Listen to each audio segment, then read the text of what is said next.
এই যে আজকে সকালে আমার জল খাবার। আর রুটি খেতে রোজ রোজ ভাল লাগছে না বলে না কালকে আর রুটি করে রাখিনি জানেন। পুজো করে উঠে এই যে একটুখানি বানিয়ে নিলাম। ওই চিঁড়ের পোলাও বলুন, চিঁড়ের পোহা বলুন, যা বলুন একটুখানি বানিয়ে নিলাম। আর এই যে চা, ব্যাস। কি বলে, এটাই আজকে জল খাবার। আর যিশু তো তার কফি আর বিস্কুট খেয়ে নিয়েছে, ব্যাস। তো চলো এটা চটপট খেয়ে নিয়ে তারপর কথা বলছি আপনাদের। মর্নিং, পূর্বাজ লাইফস্টাইলে স্বাগত জানাচ্ছি। আশা করি সকলে ভালো আছেন। তো আজকে হচ্ছে গিয়ে মঙ্গলবার, আর এখন বাজে হচ্ছে 11টা 10। তো আজকে না একটুখানি তাড়াহুড়ো আছে জানেন, মানে পুজোর আগে তো সবাই ক্লাসগুলোকে কমপ্লিট করে দিতে চাইছে আর কি।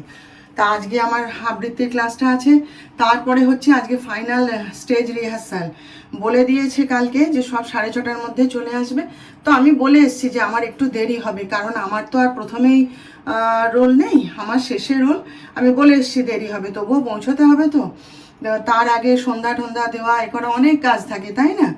তারপরে হচ্ছে বলছে বাড়িতে বলে আসবে সবাই মিলে, আজকে রাত্রি 10টা হতে পারে। তা ডাক্তার সাহেবকে বলছিলাম, বলে ঠিক আছে যদি রাত হয় তাহলে তুমি আমাকে বলবে, আমি গিয়ে নিয়ে চলে আসব। আর যাওয়ার পথে ভাবছি যিশুকে বলবো যে একটুখানি পৌঁছে দেওয়ার, কারণ আজকে জয়ন্তীদি যাবে না, সে ওই মিশন থেকে সোজা যাবে বলছে। বলে আমি টোটো করে চলে যাব, তুই চলে যাবি। তো দেখি, যাওয়ার সময় তো টোটো পাওয়ার ভীষণ অসুবিধা না, জয়ন্তীদিকে পেয়েছিলাম বলে হাঁটতে হাঁটতে চলে যেতাম। তো দেখি যিশু যদি ঘরে থাকে ওকে বলবো আমাকে একটু পৌঁছে দেওয়ার বাবা। তো যাই হোক, এইসব কারণে একটু তাড়াহুড়ো করছি, বুঝলেন তো। সব ঘর সংসারে সব কাজ তো সারতে হবে। এতক্ষণ ধরে সব বাসি কাজ সারলাম, দুধ টুধ ফুটিয়ে সব করে টোরে রেখে তো গেছিলাম। তা এবারে চটপট চটপট রান্নাটা সেরে ফেলছি, তারা তো আসবে খেতে, তাই না? সেই জন্য দেখি যতটা যা পারি চটপট করে ফেলবো জানেন। আর ডাক্তার সাহেবকে বলে দিয়েছি আজকে রুটি নিয়ে আসতে, দেখি। তো চলুন, হ্যাঁ, আজকে আর বেশি কথা বলতে পারছি না, যতটা পারি এই কাজ করতে করতেই আপনাদের সঙ্গে কথা বলবো, আপনারা সঙ্গে থাকুন। সন্ধ্যাবেলায় জলখাবারের জন্য ছোলা সেদ্ধ করে রেখে দিয়েছি, রাত্রেবেলায় ভিজিয়ে রেখেছিলাম, দিয়ে ছোলা সেদ্ধ করে রেখেছি। তারপরে আসি, এসে বানাবো, কি যিশুই বানিয়ে নেবে, যা করবে দেবে। মোট কথা ছোলাটা সেদ্ধ করে রেখে দিই। আজকে রোদ উঠেছে, সে পাশটায় রোদে ঝলমল করছে। বাবা, আর যেন বৃষ্টি না হয়। কদিন ধরে তো মানে ধুমধুমার করে দিল একদম। আমি কাজ করি আর দরজা খুলে খুলে দেখি জানেন মেঘলা করেছে কিনা। আর না হয় বাবা, পুজোর দিনগুলো শেষ হওয়া পর্যন্ত একটু রেহাই দিই, তাই না বলুন? তাই দেখছি দাঁড়িয়ে দাঁড়িয়ে। এই যে দেখুন, মাছের ঝোল করেছি, আর এটা হচ্ছে অড়হর ডাল। হ্যাঁ, আজকে একটু অড়হর ডালই করলাম। এই যে, যদিও ডাক্তার সাহেব অড়হর ডাল দেখলেই আজকাল বিরক্ত হয়, বলে আমি খাবো না, কিন্তু কিছু করার নেই, রোজ রোজ মুসুর ডালও খাওয়া যাবে না। এই যে আলু ভাতে, আর এখানে হচ্ছে এই যে ভেন্ডির ঝাল। হ্যাঁ, আর ওদের দুজনের জন্য ডিম ভাজা করেছি। আমার ছেলে তো খাবেই না মাছ, আর সেও বলে দিয়েছে আমি রোজ রোজ মাছ খাবো না। তো ঠিক আছে, এই যে ডিম ভাজা করে দিয়েছি। বাজে হচ্ছে 6:30। এইমাত্র ফিরলাম। ফিরে তো মানে এত অসহ্য গরম লাগছিল না, আগে একটুখানি গা ধুয়ে মুখ হাত ধুয়ে এলাম জানেন। আর ঘরে ঢুকে দেখছি ঘরে তো কেউ নেই, সবাই বেরিয়ে গেছে। বেরিয়ে গেছে বলতে টেবিলের উপর যেমন করে খাবার সাজিয়ে রেখে গিয়েছিলাম, দেখছি তেমন করেই খাবার সাজানো রয়েছে। মানে ডাক্তার সাহেব আজকে খেতেই আসেনি, লাঞ্চ করতেই আসেনি, কি জানি কী ব্যাপার। আর আমি যে এখন ফোন করব জিজ্ঞেস করবো, আমার সে সময়ও নেই। দেখি রাস্তায় যেতে যেতে ফোন করে নেব। তো একটুখানি চা খেতে এলাম। কালকে না ওরকম শুধু চা বিস্কুট খেয়ে বেরিয়ে গেছি তো, আর ওরকম 9:30 অবধি ওরকম রিহার্সাল হয়েছে, প্রচণ্ড খিদে পেয়েছিল। তাই আর ওখানে চা বিস্কুট দেয়, কিন্তু ওই যে বললাম বিস্কুট তো আমি খেতে পারবো না, আর কালকেই যা একটুখানি চা খেয়েছিলাম। তো ওই জন্য ভাবছি আজকে একটুখানি ওখানে গিয়ে খাওয়ার তো সময় থাকবে না, আর আমি বলে এসেছি যে আমি একটুখানি দেরি করে আজকে আসবো। আর ওই জন্য একটুখানি ওই সেই ছোলা সেদ্ধ করেছিলাম, সেই ছোলা মাখা আর চা, এই লিকার চা, এই খেয়ে নিয়ে তারপরে যাবো জানেন ধীরে সুস্থে। আর ওই জিম থেকে আসছি তো রাস্তার এখনো আলোগুলো দেয়নি, অন করেনি আলো। আর সেখানে ওই রাস্তা ঠিক করার কাজ হচ্ছে, তার মধ্যেই অন্ধকার ঘুটঘুটে, তার মধ্যেই কাজ করছে জানেন। এবারে বুঝতে পারিনি যে এইদিকে এতটা কাজ হচ্ছে ঢুকে পড়েছি আমরা। হ্যাঁ ব্যাস, এবারে সে লোকগুলো হই একদম, হ্যাঁ ওদিকে কাঁচা, ওদিকে এক্ষুনি হয়েছে বলে তারাই আবার নিজেদের মোবাইলের আলো, আমারও মোবাইলের আলো আছে, তো তাতে আর কি হবে, অত বড় রাস্তার ঘুটঘুটে অন্ধকার জানেন।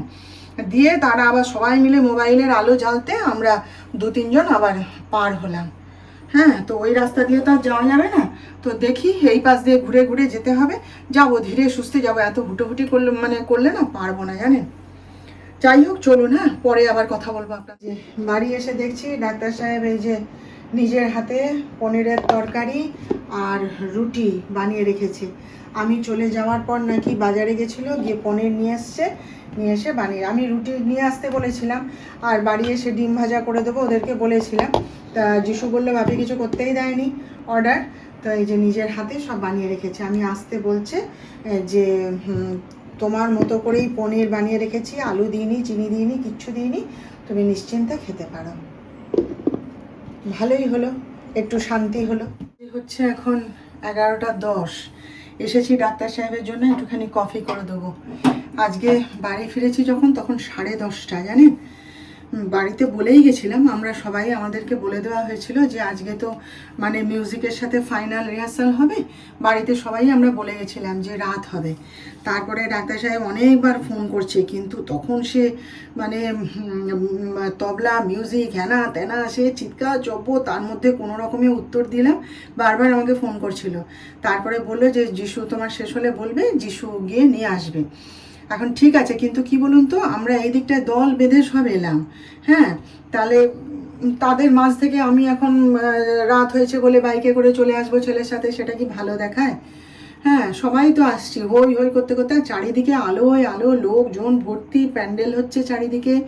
হ্যাঁ আমরা আমাদের ওই মালিজঙ্গল পাড়া দিয়ে নটিবা ক্লাবের সামনে দিয়ে প্যান্ডেল দেখতে দেখতে চলে এলাম, হই করতে করতে, কোনো অসুবিধাই হয়নি। বাড়ি আসার পর ডাক্তার সাহেব বলছেন তোমাকে যে বললাম যে ছেলেকে ফোন করে দেবে নিয়ে আসবে, আমি দেখো অত ওরকমভাবে মাঝ থেকে চলে আসা যায়, খারাপ ভাববে না, তারাও তো সবাই অত রাত অবধি ওখানে রিহার্সাল দিচ্ছে না, আমি তো আর একা নই। তো যাই হোক, খুবই ভালো লেগেছে আজকে। তারপরে কি জানেন, ওদের ওখানে দেখি ওই ক্লাব ঘরের মধ্যে একটা ছোট্ট মানে বাথরুম টাথরুম সেসব তো আছেই, ছোট্ট একটা জায়গা ঘেরা রয়েছে, সেখানে না বেশ চায়ের বাসন কোসন স্টোভ সব রাখা আছে, বড় ডেকচি রাখা আছে, তার মধ্যে সেখানে সব চা, তারপরে বিস্কুটের কৌটোর মধ্যে বিস্কুট রাখা আছে।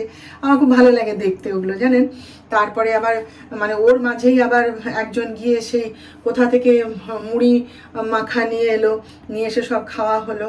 হ্যাঁ, দিয়ে আমাকেও আজকে জোর করে এক মুঠো মুড়ি খাইয়েছে, বলে খিদে পেয়েছে বলছো না, খাও কিচ্ছু হবে না।